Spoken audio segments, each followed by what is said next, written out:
Hello, welcome to another episode of Upstate Archives. My name is Kristina. I'm a digital producer here at News 10 ABC, and each week I sit down with local experts to dig into the Capital Region's fascinating history. This week I am joined by Tony Opalka, the Albany city historian, and we are going to be diving into the blizzard of 1888 today. I understand it was the anniversary of this was just a couple days ago. Is that correct? No, it's a couple days in the future. It started on March 11th. Oh, okay. And it was over by March 16th. Okay. So, yeah, in 2 days, it'll be how many years? 1888, 12 Probably, plus 12. 126. Yeah. 138, I guess, is that? Sounds right? I'm not really good at math. So. Well, I had to figure out. So, all right, that makes perfect. two of us. Yeah. Well, perfect. Well, let's just jump right into it. I mean, set the scene for us of this year. I mean, what was the winter season, sort of looking like leading up to this storm? Was it a particularly snowy season? Well, in the early, like right at the beginning of the storm, they mentioned about a storm that had recently happened, but they didn't give any details of it. But I do have the weather forecast from Sunday, March 11th. Light snow at the end of the day, an indication that there would be threatening weather followed by rain. And that was Sunday late in the day. And there's a good story. There are lots of things in the coverage that make it interesting. The newspaper men, as they left their shifts at 4 a.m., so I'm assuming they were the printers and whatever, getting the morning paper out, there was already snow starting. The snow had started a little bit towards the end of the evening, but by the time the morning hit, there were 18 inches on the ground. Oh, wow. So it was continuous for probably, it seems like about maybe 36 hours. Oh, wow. And in addition to that, the wind gusts were from 24 to 40 miles an hour here in Albany. And I read in the New York City region, they were higher than that. So, it was a coastal storm that I guess they were not necessarily expecting. They did have the understanding that most of the weather came from the west. They talked about, when Chicago has weather, then a day or two later, we'll have the same weather. Oh. But I guess they weren't prepared for a coastal storm, which, by the way, went from the Chesapeake Bay up into Canada, Wow. hugging the coast, and even some weird things like Cambridge, Massachusetts didn't get a lot of snow, but the surrounding areas did. And so, and the storm was, even though we got like 46.7 inches in Albany, I think they got more snow in New York and in the Hudson Valley, very much like what we had just a couple of weeks ago. Wow. Yeah. And, in the same way, where do you put it? So they didn't, and of course, you're talking about everything being horse-drawn, so the plows were horse-drawn or hand-shoveled, and everything was dependent on horses, including the mass transportation and fire protection and police protection and everything. So when the streets are clogged like that, everything comes to a complete standstill. So, and with the continuous snow and blowing, place was a mess. Yeah. So it took them a few days to recover, shoveling, but also the sun came out.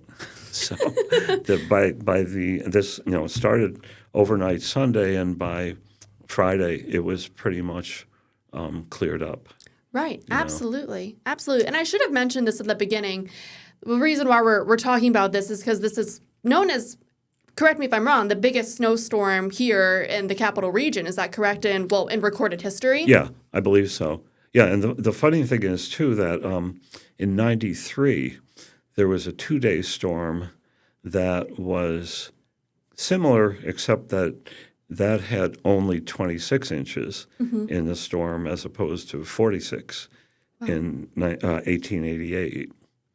So it was funny, and I remember that well. So I imagine the people that lived through the blizzard of '88 remembered where they were, how they were isolated from each other, and all that stuff for however many days. Absolutely. You know? Absolutely. And I mean, just you sent over some photos here from the Albany Public Library.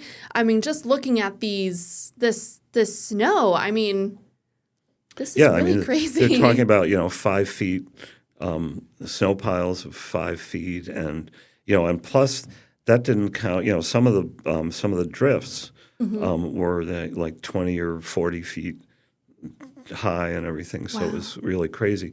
They actually mentioned there's a place that I assume has to do with Carner Road in Colony, and they said that the trains were having trouble.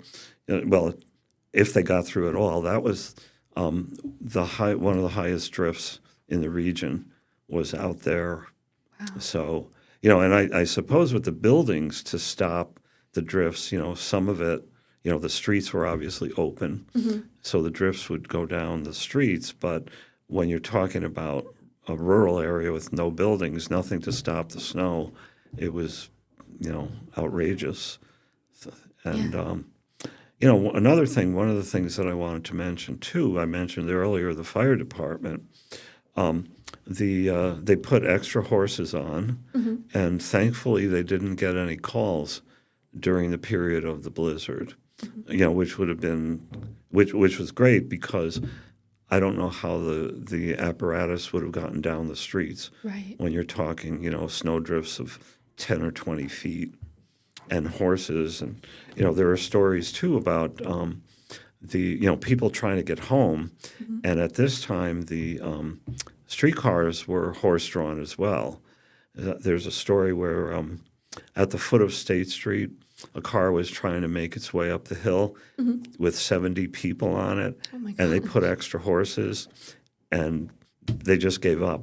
Everybody had to get off and make their way up the State Street Hill on foot. Oh my! So, and that's a lot of the coverage has to do with the city being completely shut down. Not only the city, the region. Right. The Northeast, the Hudson Valley. No trains between Albany and New York. A train left Union Station, got as far as Poughkeepsie, and that was the end of that. And no trains were traveling north out of New York City. And so Troy, and it sounded like there was some snow in Vermont, but probably towards eastern Vermont, Vermont's not that big, so eastern and western Vermont. Yeah. But you couldn't get anywhere. There's a train stuck in Glens Falls. There are trains stuck in the west, and particularly along the Hudson River. Yeah, absolutely. I mean, a big storm like this that shut down transportation, that shut down the city completely. There's obviously, especially during that time, there's going to be some casualties as a result. Are you able to tell us a little bit about how many people unfortunately passed away? There were people. There were 100 sailors on a ship that were killed when I don't know whether it capsized or what. The total that they give is about 400. I didn't see any. There were a couple things. A girl was found in the snow in Poughkeepsie. A woman was, collapsed in the snow, I think somewhere around here. I didn't see a lot of information about casualties here. One story that I thought was very interesting was towards the end of the period, when things were starting to come out of the storm, someone made the comment that, we kind of got used to, and it's very applicable to today as well.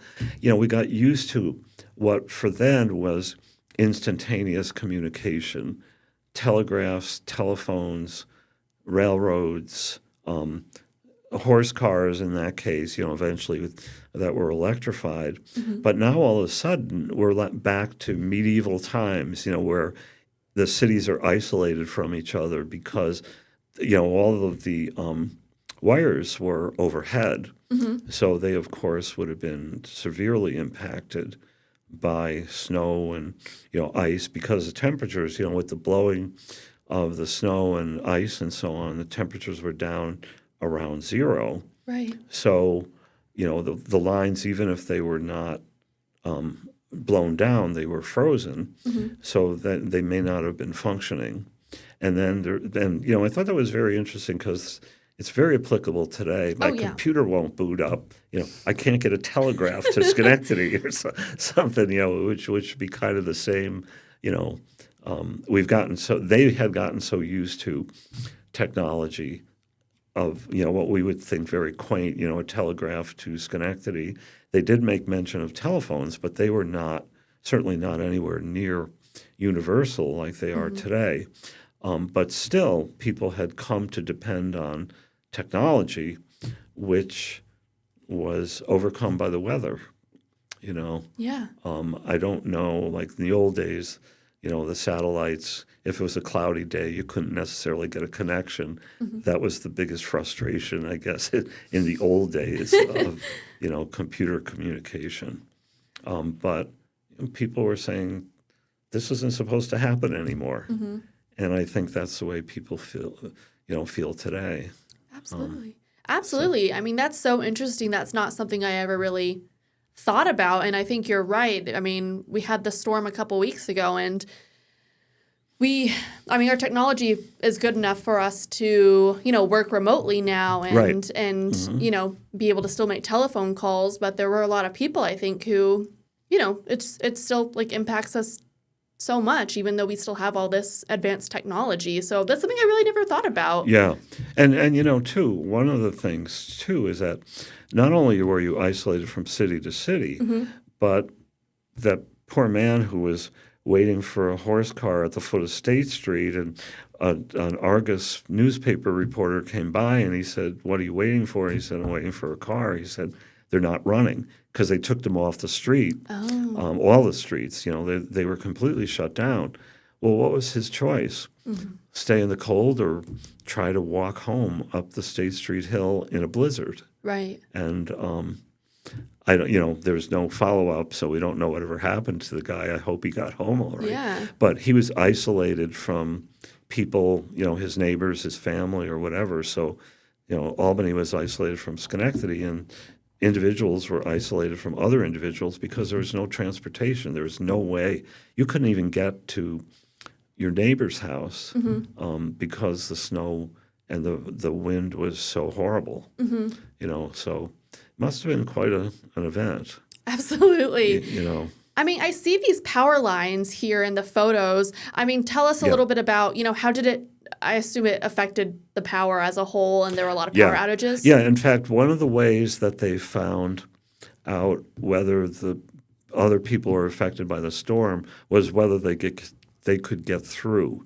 Because you couldn't get through from Albany to New York or New York to Washington or whatever because of the power lines. And, so if the power lines were, they didn't have obviously didn't have the communication. If the power lines were out, then there was no telegraph or no telephone, much less possible. And so you knew that, the place down the river or, down the coast was also out. Wow. So that's how they were able to figure that much out. And one of the things, and I hadn't really thought of this, but, look at all the crossbars on those wires in some of these photographs. Yeah. If you've ever seen historic photographs of New York City, what happened in New York City after this, they buried the wires. And they started the subway system. So isn't that interesting? That's really interesting. Because they had elevated railroads. They mentioned 6th Avenue and 3rd Avenue in Manhattan. And they also had horse cars that ran in, at grade level. And in some cases, the horse cars went off the track and crashed into the poles that held up the elevated lines. So that's when they started thinking, like, maybe this isn't the best idea to have, all these wires. And, and the wires were always a problem with fire protection, too, because, if you look at the number of crossbars on that and how low they were to, in front of the buildings, they often would, impact firefighting.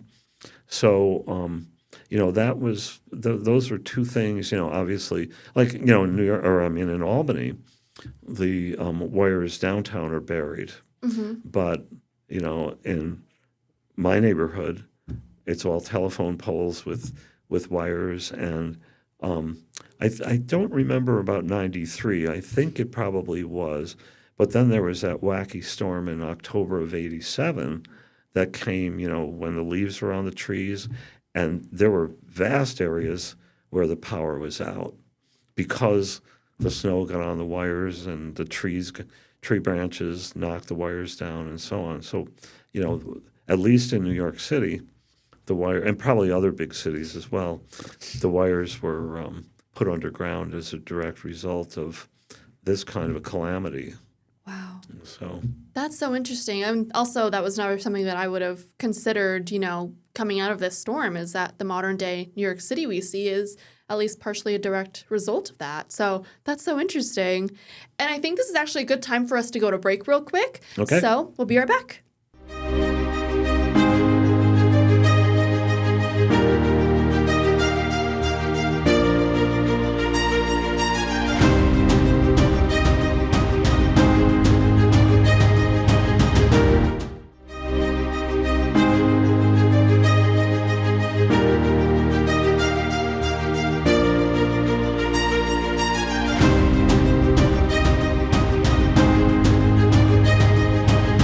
Hi, welcome back to Upstate Archives. Thanks for sticking with us. So just to move on to the next topic, tell us a little bit about the newspaper coverage that was for this blizzard. Yeah, well, first of all, there was a tremendous amount of local coverage, as you could imagine. And they always, at the end of the local coverage, they would go into, Troy, Green Island, Cohoes, Washington, Philadelphia, Boston, whatever. So there was, and again, I'm not sure how, since we talked about the wires being down and everything, how the places farther afield got their information to Albany. But it's clear that the newspaper was, this was the big story of the whole week. There was, I mentioned a little earlier about the small weather forecast on the Sunday paper. And then the Monday paper was front page news. It was the biggest news story. Yeah, I'm sure because it was the largest weather event that Albany experienced, certainly up to that time. And I guess you'd have to search around to think about what's happened since. It could have been the largest weather event ever. They were covering it, and they were out, and you could just have kind of let your imagination wander into what a newsroom was like, and everybody's freezing, and they come in and they're covered with snow and ice and all that stuff, and but they were covering it. They had, I don't know where they got some of these stories.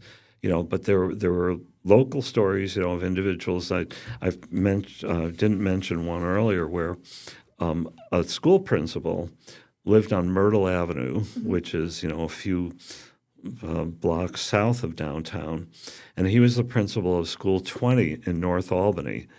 And he got to School 20, I'm assuming by foot, and he found out that the school was closed. Oh no! So oops. There were everything was shut down. They talked about retail being shut down. I can't even imagine people came in to open their stores because with 5-foot snow piles on the sidewalk, and the sidewalks weren't guaranteed to be cleaned. Would anybody be out shopping on a day of the blizzard of '88? They had stories too, like on another story, and I wish there was more to this. There were some women who I think probably were upper class. They were the Miss So-and-so and Miss So-and-so. And the article mentioned their fathers, so their fathers were like, state officials or military officials or whatever. And they went out in their toboggan suits with cameras. And so what did they capture? The writer only speculated that they must have had some good photos. And I would love to know whatever happened to those, because that would, greatly supplement the photographs that we have here. But the coverage was extensive and, very detailed, and they were out there every day. But you can see that, like in one of the papers, the Argus was the one that I relied on most. But there was also the Albany Evening Union, which I think may have eventually merged into the Times Union. Oh, okay. I'm not positive of that, but I think it is. And they had the first day of the storm, the top of the column on the left side of the front page, and maybe 2 columns, and then they had other news going across the front of the page. But I think by the third day, it had moved from the left side of the newspaper to the third column. Oh, wow. So obviously the storm was dissipating and the coverage was dissipating as well. And by Friday, they were talking about the past storm, and everything had either been cleaned off or melted. So you had, and I'm just imagining how they got the snow down to the river because they dumped it in the river. They talked about there was a headline that says something like, "Soon the storm will only be a reminiscence," and here it was like the big story for several days. Yeah. But it just eventually just got out of it was over. What more can you say about it? Yeah. They had all the statistics about the temperatures and the amount of snow in all the different places and everything. And they talked about schools were closed and the legislature couldn't meet because nobody could get to Albany, and there were no shops, no businesses open, no mass transit running.